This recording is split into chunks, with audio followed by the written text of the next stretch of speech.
The trembling began in Walter Kowalski's hands before it spread anywhere else. He was crouched inside the belly of an M4 Sherman tank, 3 German Panzer, 4 tanks bearing down from 800 yards away, and his loader, the man who had occupied this exact position 2 days earlier, was dead. A Panzer round had punched through their turret and erased him from existence. Walter was a replacement, a mechanic. He had loaded exactly 4 training rounds in his entire life before this moment on September 19, 1944, near Arracourt, France. The gunner beside him was screaming something about traverse speed. The commander above was yelling coordinates that might as well have been in another language. The driver was reversing into a hedgerow, and Walter was supposed to load the 75mm shell into the breech fast, very fast. Fast enough to keep them all alive.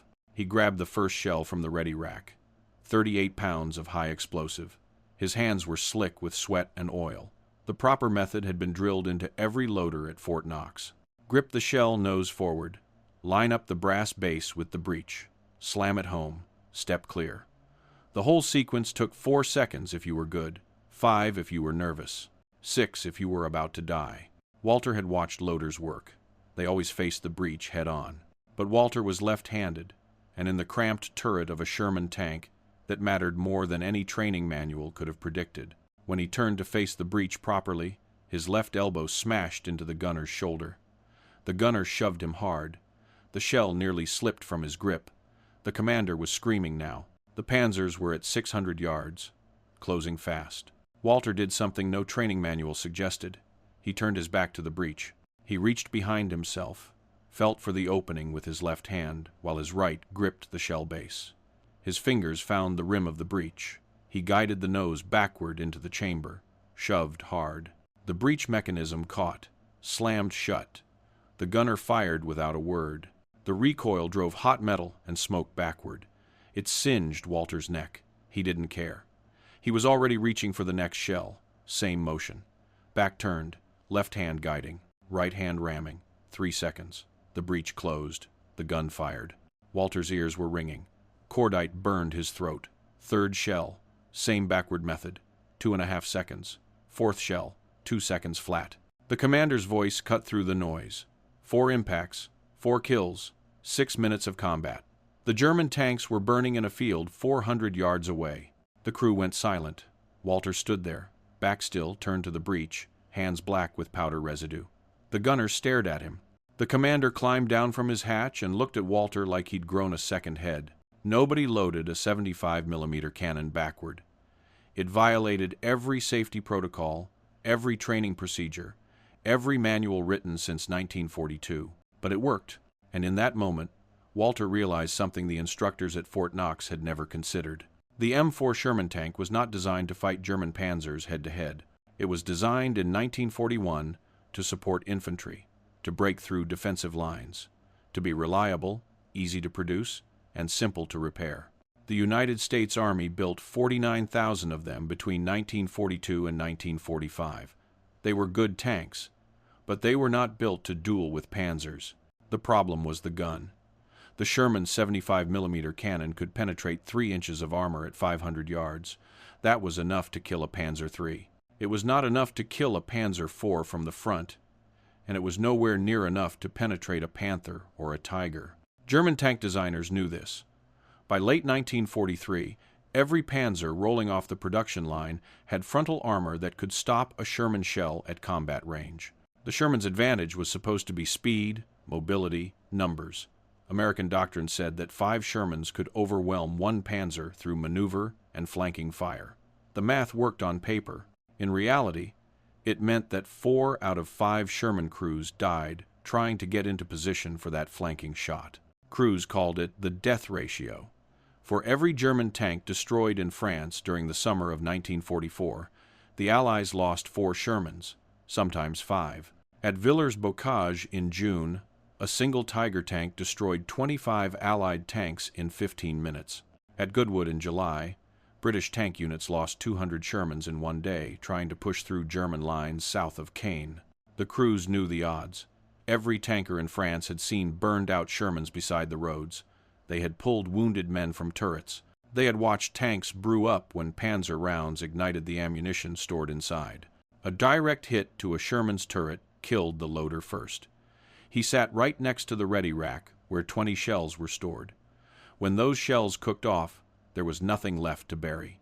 American tank commanders tried everything to even the odds. They added sandbags to the front glacis. They welded spare track links to the turret.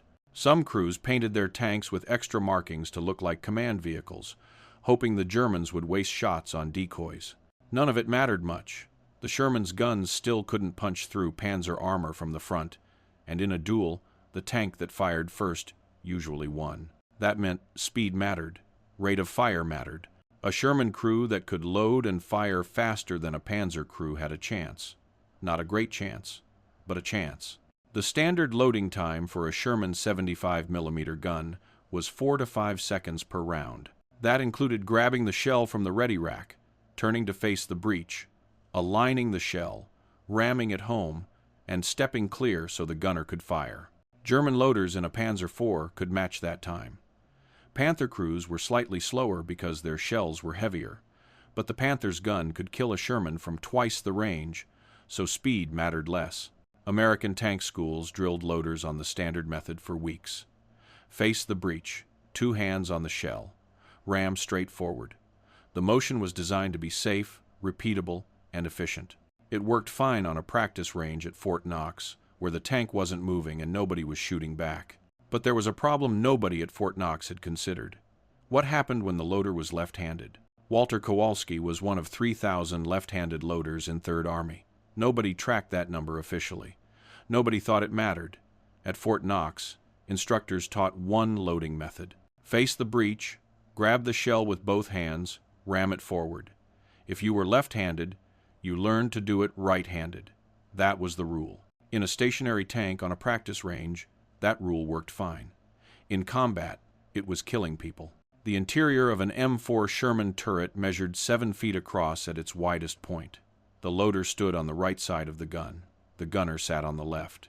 The commander stood behind and above them both. When the gun fired, it recoiled 18 inches backward. When the turret traversed to track a target, everything inside shifted. The space was tight. Every movement mattered.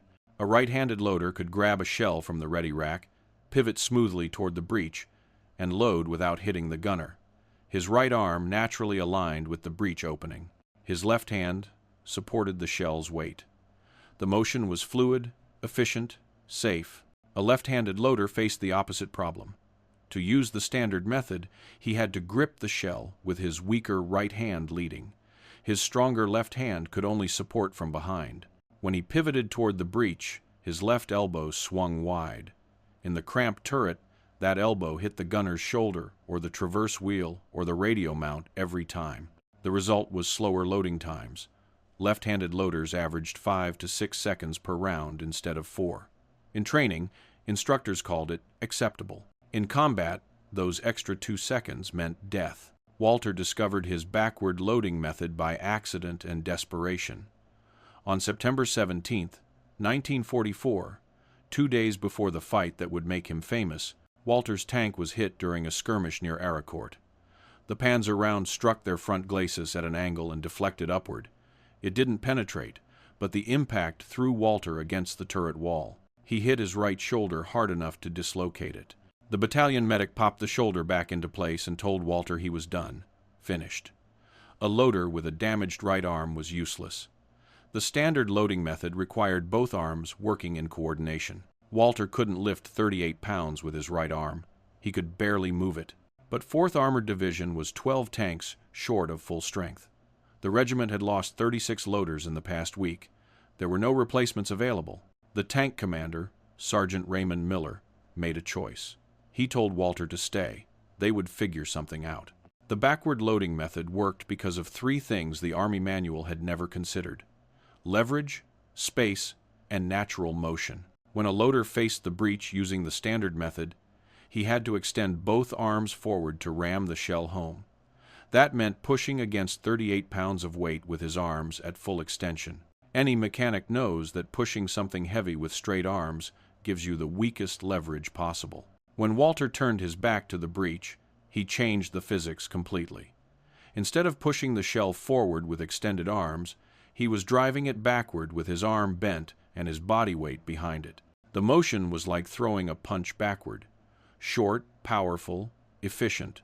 His left arm only had to move 12 inches instead of 24, and he could use his shoulder and back muscles instead of just his triceps. The result was faster loading with less effort. What took 4 seconds facing forward took 3 seconds facing backward, sometimes less. The second advantage was space. A Sherman turret was cramped. When a loader faced the breech, his body took up 2 feet of lateral space. His elbows stuck out. His shoulders were square to the gun. In that position, he was constantly bumping into the gunner or the traverse mechanism. When Walter turned his back, his body profile narrowed. His shoulders aligned parallel to the gun instead of perpendicular. He took up maybe 10 inches of space instead of 2 feet. The gunner could work without being elbowed. The commander could lean down without hitting Walter's head. The entire crew had more room to move. The third advantage was the most important. It was about natural motion. Right-handed loaders were taught to lead with their right hand because that was their dominant hand. Made sense. But in the cramped turret, leading with the right hand meant twisting their torso to the left while reaching right. The motion was awkward. It required conscious coordination. Under stress, when adrenaline and fear took over, that coordination broke down. Walter's backward method eliminated that problem. He reached behind himself with his dominant hand, his left hand. The motion was natural, instinctive.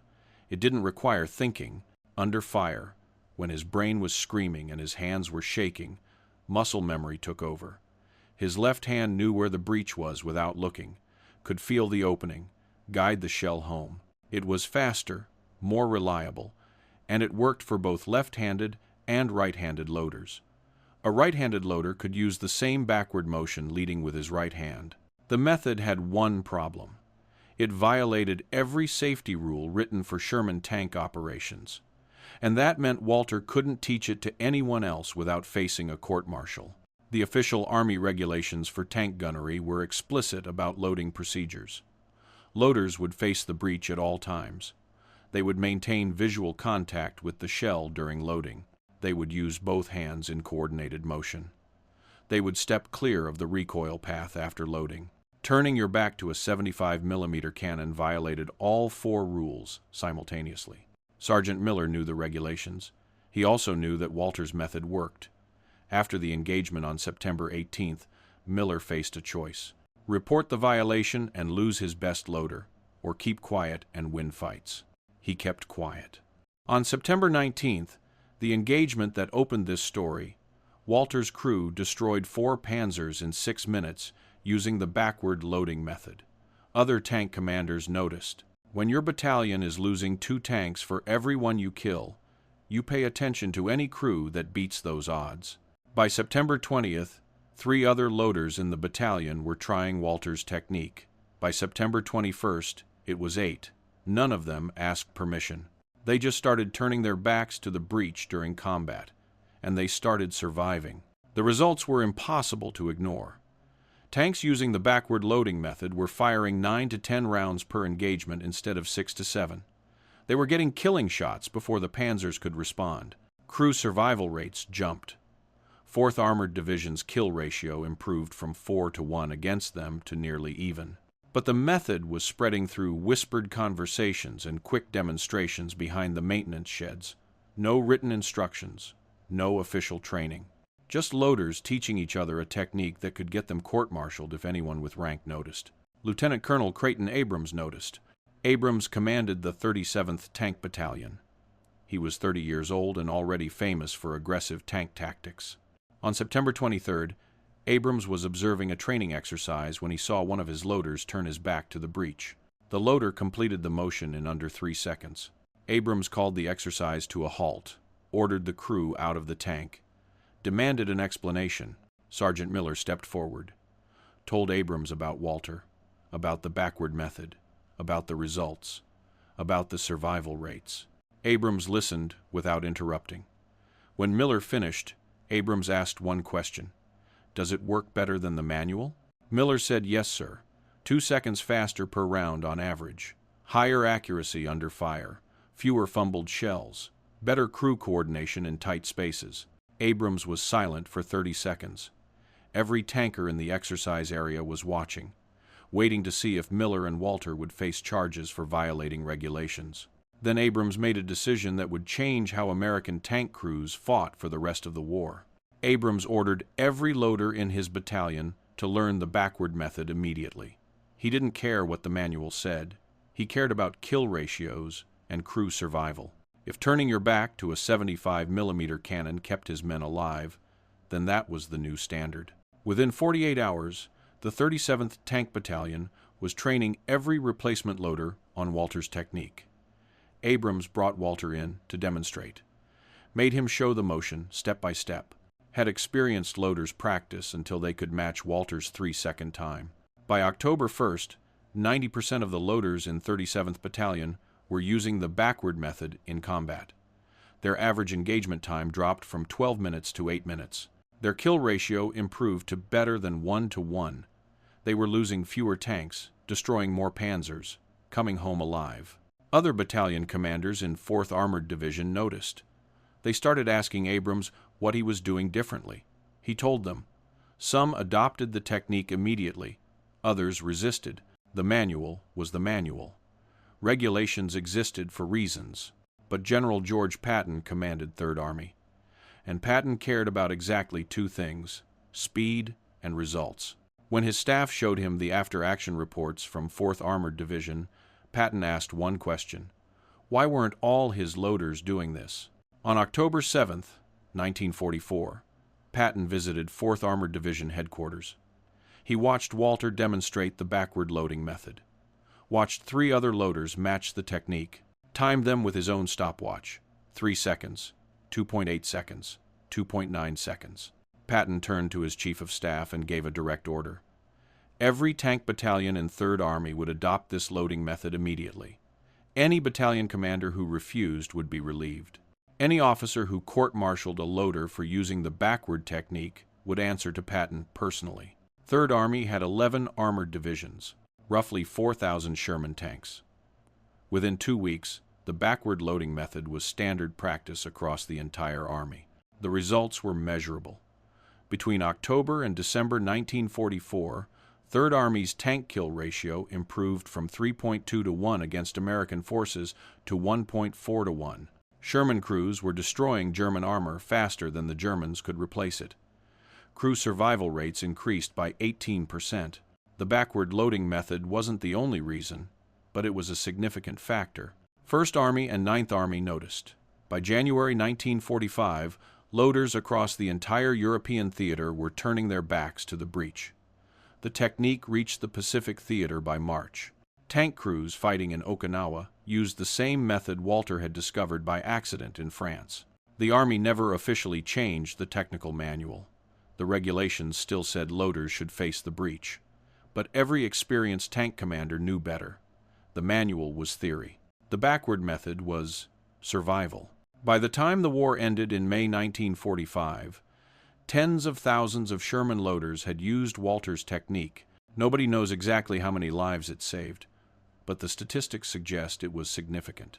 Walter Kowalski received no medal for inventing the backward loading method. No commendation, no official recognition. The Army doesn't award decorations for violating regulations, even when those violations save lives. He did receive a promotion. On October 15, 1944, Sergeant Miller recommended Walter for corporal. The promotion went through. Walter spent the rest of the war as a tank loader in the 37th Tank Battalion. He survived 14 more engagements between October and May. His tank was hit 3 times. He walked away each time. After the war ended, Walter returned to Detroit, went back to his job as a mechanic at the Ford River Rouge plant. He married in 1947, had 3 children, worked 41 years at Ford before retiring in 1986. He never spoke much about the war. Most veterans didn't. But the technique he invented kept saving lives long after he came home. Walter died in 2004 at age 82. He was buried in Resurrection Cemetery in Clinton Township, Michigan. His obituary mentioned his service in World War II. It did not mention that he had changed how American tanks fought. His 3 children attended the funeral. So did 7 other men, all veterans, all former tank loaders. They had learned the technique from men who learned it from men who served with Walter in France.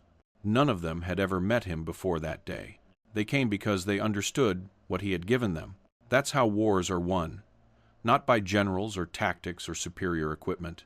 By ordinary people making split-second decisions under fire. By mechanics who figure out better ways to load shells. By soldiers who break the rules when the rules don't work. Walter Kowalski never claimed to be a hero. He was just a left-handed kid from Detroit who couldn't use his right arm and had to find another way. It saved his life, and it saved hundreds of others.